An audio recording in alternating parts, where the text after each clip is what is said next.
नमस्कार बंधुगण जय जगन्नाथ पुणी थर आपण मानक आमर ए चैनल उत्कल प्राइम रे स्वागत। आज भिडियोटी सिंह राशि लोक बहुत गुरुत्वपूर्ण होगा जाऊँगी तो भिडियोटी को शेष जाए देखु जन्म भी स्किप करूँ नहीं।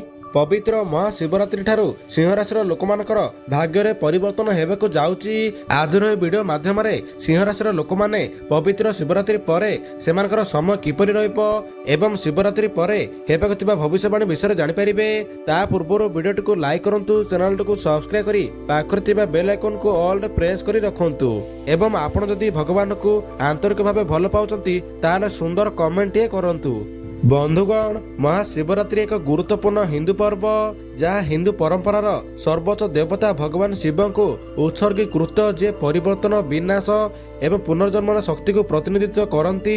ज्योतिष मानक महाशिवरात्रि समय को ब्रह्मांड चक्र में एक गुरुत्वपूर्ण मुहूर्त भाव में देखा जाए एवं अनेक विश्वास करती जे यही शुभ दिन कंपन जीवन विभिन्न दिग को प्रभावित करें जो जनकर राशिफल अंतर्भुक्त होता है। आज विस्तृत ज्योतिष भविष्यवाणी सिंह राशि भविष्यवाणी विषय जानिबा।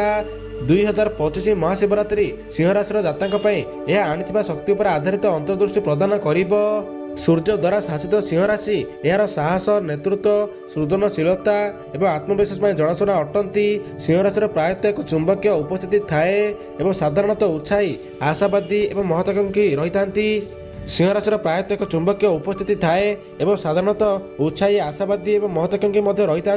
सिंह राशि लोक मैंने ध्यान को अत्यंत भल पाती किंतु गर्व एवं आत्मसम्मान गभीर भावना रही थाए। अग्नि राशि भाव में सिंह राशि उत्साही एवं गतिशील एवं से विपद ने भय करती नहीं। व्यक्तिगत जीवन कैरियर किंवा सृजनशील कार्य हो से कौन क्षेत्र में भय करती नहीं। सिंह राशि एक स्थिर राशि जार अर्थ होची से दृढ़ निर्भरयोग्य एवं से लक्ष्य हासिल करने ध्यान केन्द्रित अटंती। तथापि से शिवरात्रि पर जिदकर हो पारती एवं केतेक समय से दृष्टिकोण किंवा धारणा सहित अत्यधिक आबद्ध हो पारती। से शासक ग्रह सूर्य शक्ति से एक उज्जवल प्राणवान व्यक्तित्व प्रदान करिब जहाँ आशा अनुसार नहेले बेले बेले अहंकार किंवा अहंकार संघर्ष सृष्टि करिपारे। महाशिवरात्रि हेउची भगवान शिव को उत्सर्गीकृत राति एवं यह सही दिन बोली विश्वास कराए जेतेबेले भगवान शिव सृष्टि एवं विनाशर महाजागतिक नृत्य प्रदर्शन करथिले। ज्योतिष शास्त्र अनुଯାयी महाशिवरात्रि प्रायतः शक्तिशाली ग्रह संरचना एवं चंद्र गति सहित मेल खाई थाए। यही राति को आध्यात्मिक विकास ध्यान एवं मन एवं आत्मार शुद्धिकरण अत्यंत शुभ बोली विवेचना कर जाई थाए। भगवान शिव परिवर्तन एवं मुक्तिर गुण सहित जड़ित अटंती।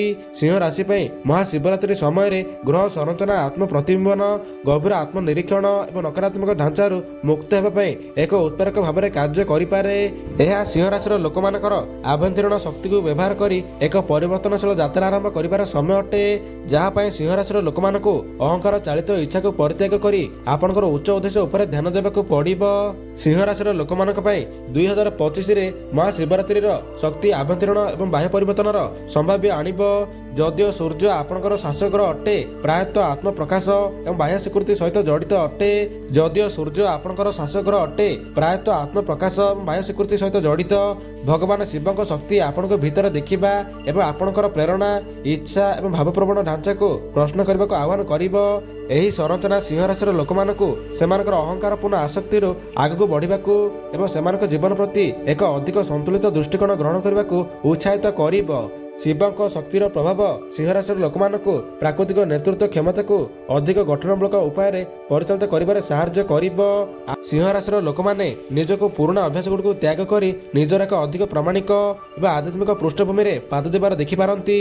यह आपण जीवन से क्षेत्र गुड़िक विशेष भाव में सशक्त हो पाए जोठार आपण फसी रही कि अपूर्ण अनुभव करिसंती। महाशिवरात्रि समय सिंह राशि लोक आत्म प्रतिबिंबन एवं चिंतन में किसी समय बिताइबा को परामर्श दि जाए। जदिओ आपणकर साहसिक अंतर्मुखी स्वभाव जनाशुना अटंती यही समय आपण को धीर होगा नीरवता को आलिंगन करने एवं आपणकर आंतरिक जगत सहित संजोग करने को अनुरोध करिथाए। ध्यान किंवा मनशीलतार सरल कार्य आपण को पूर्वर लुचु रही चेतनार गभीर स्तर गुड़ी को प्रवेश कर साहाय्य करिब। यह आध्यात्मिक जागरण एक शक्तिशाली समय अटे एवं आपण गभीर स्पष्टतार मुहूर्त अनुभव करिपारंती। ଭଗବାନ ଶିବଙ୍କ ଶକ୍ତି ଆପଣଙ୍କୁ ଅତୀତର ଯେକୌଣସି ବୋଝ ମୁକ୍ତ କରିବାକୁ ପ୍ରେରଣା ଦେବ ଯାହା ଆପଣଙ୍କୁ ଭାରାକ୍ରାନ୍ତ କରୁଛି। ଏହା ପୁରୁଣା କ୍ରୋଧ, ଦୋଷ କିମ୍ବା ଭୌତିକ ଫଳାଫଳ ପ୍ରତି ଆସକ୍ତି ହେଉ, ଆପଣ ଦେଖିବେ ଯେ ଏହି ଶକ୍ତିଗୁଡ଼ିକୁ ଛାଡ଼ିଦେବା ନୂତନ ଆରମ୍ଭ ପାଇଁ ସ୍ଥାନ ଖୋଲିବ। ଆତ୍ମଶୁଦ୍ଧିର ଏହି କାର୍ଯ୍ୟ ଶିବଙ୍କ ମହାଜାଗତିକ ନୃତ୍ୟର କେନ୍ଦ୍ର ନବୀକରଣର ବିଷୟବସ୍ତୁ ସହିତ ଜଡ଼ିତ। ମହାଶିବରାତ୍ରି ସମୟରେ ସିଂହ ରାଶିର ଲୋକମାନେ ଯେଉଁ ପ୍ରମୁଖ ଶିକ୍ଷାର ସମ୍ମୁଖୀନ ହୋଇପାରନ୍ତି ତାହା ହେଉଛି ନମ୍ରତାର ଗୁରୁତ୍ୱ। ସିଂହ ରାଶି ସ୍ୱାଭାବିକ ଭାବରେ ଆତ୍ମବିଶ୍ୱାସୀ ଏବଂ ପ୍ରାୟତଃ ସେମାନଙ୍କର ସଫଳତା ପାଇଁ ଗର୍ବିତ ଥାଆନ୍ତି। ତଥାପି ଭଗବାନ ଶିବଙ୍କ ପରିବର୍ତ୍ତନଶୀଳ ଶକ୍ତି ଆପଣଙ୍କୁ ବାହ୍ୟ ବୈଧତା ପ୍ରତି ଆପଣଙ୍କର ଆସକ୍ତିକୁ ମୁକ୍ତ କରିବାକୁ ଏବଂ ନମ୍ରତାକୁ ଗ୍ରହଣ କରିବାକୁ ଅନୁରୋଧ କରିବ। ସିଂହ ରାଶିର ଲୋକମାନେ ମହାଶିବରାତ୍ରି ପରେ ଏପରି ପରିସ୍ଥିତିର ସମ୍ମୁଖୀନ ହୋଇପାରନ୍ତି ଯାହା ଆପଣଙ୍କ ଅହଙ୍କାରକୁ ଚ୍ୟାଲେଞ୍ଜ କରିବ ଏବଂ ଆପଣଙ୍କୁ ନିଜର ଏକ ଅଧିକ ଭୂମିଗତ ଏବଂ ପ୍ରାମାଣିକ ସଂସ୍କରଣକୁ ଗ୍ରହଣ କରିବାକୁ ଠେଲିବ। ପରିବର୍ତ୍ତନ ପ୍ରକ୍ରିୟା ସହଜ ନ ହୋଇପାରେ ଏବଂ ଆପଣ ପ୍ରତିରୋଧର ମୁହୂର୍ତ୍ତ ଗୁଡ଼ିକ ସମ୍ମୁଖୀନ ହୋଇପାରନ୍ତି। ତଥାପି ଯଦି ଆପଣ ଆପଣଙ୍କ ଅହଙ୍କାର ବାହାରକୁ ଦେଖିବାକୁ ଇଚ୍ଛୁକ ତେବେ ଆପଣ ଏକ ଉଚ୍ଚ ଚେତନା ଗ୍ରହଣ କରିପାରିବେ ଯାହା ବାହ୍ୟ ସ୍ୱୀକୃତି ଅପେକ୍ଷା ବ୍ୟକ୍ତିଗତ ଅଭିବୃଦ୍ଧି ଏବଂ ଆତ୍ମ ଉନ୍ନତି ଉପରେ ଧ୍ୟାନ ଦିଏ। ଏହା ଶେଷରେ ଅଧିକ ଶାନ୍ତି, ପରିପୂର୍ଣ୍ଣତା ଏବଂ ସ୍ପଷ୍ଟତା ଆଡ଼କୁ ନେଇପାରେ। ତ ବନ୍ଧୁଗଣ, ଏହା ଥିଲା ସିଂହ ରାଶିର ଲୋକମାନଙ୍କର ମହାଭବିଷ୍ୟବାଣୀ। ଯଦି ଭିଡ଼ିଓଟି ଭଲ ଲାଗିଛି ତାହେଲେ ଭିଡ଼ିଓଟିକୁ ଲାଇକ୍ କରନ୍ତୁ, ଚ୍ୟାନେଲଟିକୁ ସବସ୍କ୍ରାଇବ୍ କରି ପାଖରେ ଥିବା ବେଲ୍ ଆଇକନ୍କୁ ଅଲ୍ ପ୍ରେସ୍ କରି ରଖନ୍ତୁ।